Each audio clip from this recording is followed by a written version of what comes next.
Welcome from the Music City Center, Nashville, Tennessee. We're here at the EMS World Expo, the largest EMS dedicated event in the world. This is EMS World Presents Stories from Expo. Your story continues here. Hello, we're here in Nashville at EMS World Expo 2018.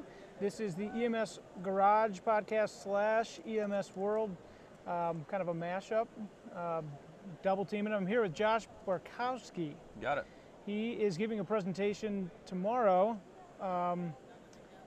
about complicated births. Yes. Is that right? Yep. Complications of childbirth. Yeah. And so, what is it? What is the boiled down version of your presentation? Well, I think the first thing to consider is, this is a topic that's one of those, low volume, high acuity skills. It's just something that most providers are probably never going to see, or if you do, maybe a handful of times. So the first thing I talk about is just the need to think about the process of doing this. That if you do run across one of these complications, if you can get into a sim lab and actually practice these skills, or even if you can't, because not everybody has the ability to do that or has access to that on a regular basis. So just getting your crew around and using your brain as a simulator and visualizing these skills and walking through it. And it's not just getting your crew around and saying, we'll grab the OB kit, we'll position mom this way. It's actually walking through the micro skills and the step-by-step, what you're going to do and how many resources you have, where you're going to position people. It's actually planning this out. Even as simple as that, even if you don't get to get hands-on with this a lot, just planning those things will make the event go better when you are faced with these situations. So I think that's the first thing that I talk about.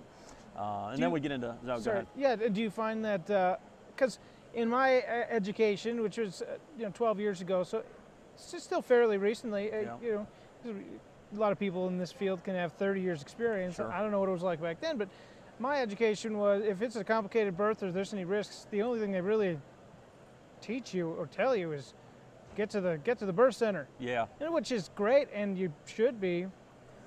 But that baby's not going to wait. Right, exactly.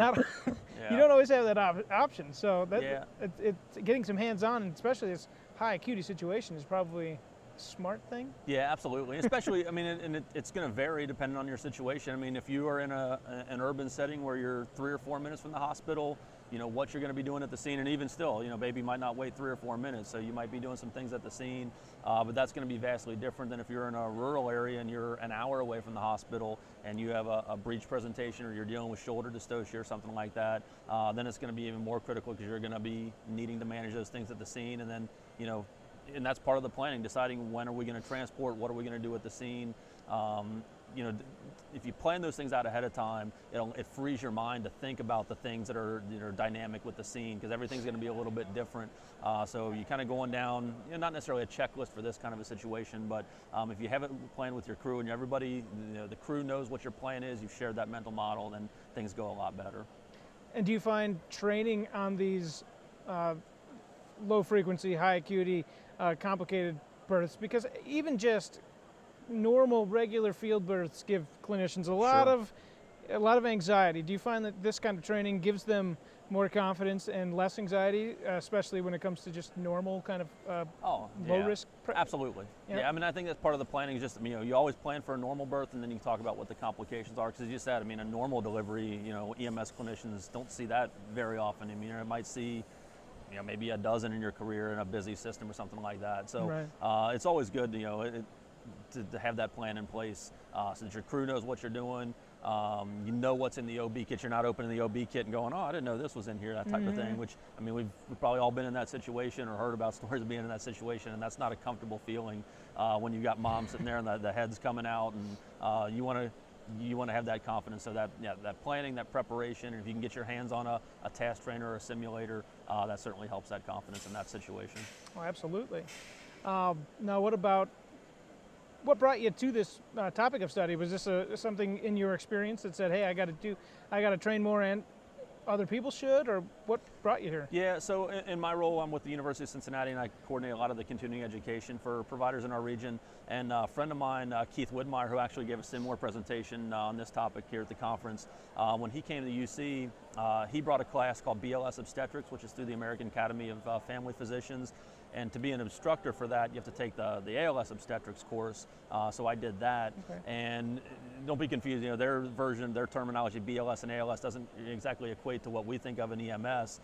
The ALS obstetrics course is designed for basically, when I took the class, I was in a room with a bunch of family medicine residents who are actually going to be delivering babies, and Sure. the BLS obstetrics is kind of geared towards like emergency medicine and EMS providers. So that gave me a really in-depth look at kind of what they do in the labor and delivery room, the approach that they take, and kind of what things that we can take from their approach and apply it out in the field. Obviously we don't have all the tools and the expertise that they have, so we're not going to, it doesn't all apply.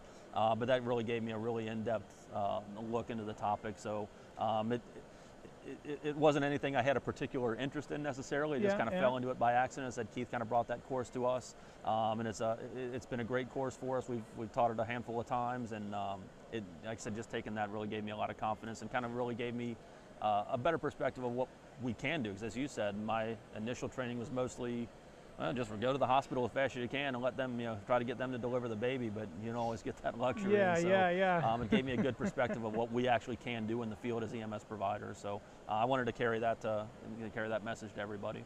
Okay. And is there, obviously there's situations we would like to avoid if we can, but is there a limit to, is there truly a high risk or a presentation of the baby where it really is just, there's nothing you can do, we got to bolt? Yeah, absolutely. I talk about that in the presentation when we deal with breech presentations. There are some, basically, for lack of a better term, if the butt comes out first as a breech presentation, that can be delivered in the field. You might not be able to deliver in the field because the head is going to be caught and it's going to be the toughest to deliver, but you can attempt that delivery in the field.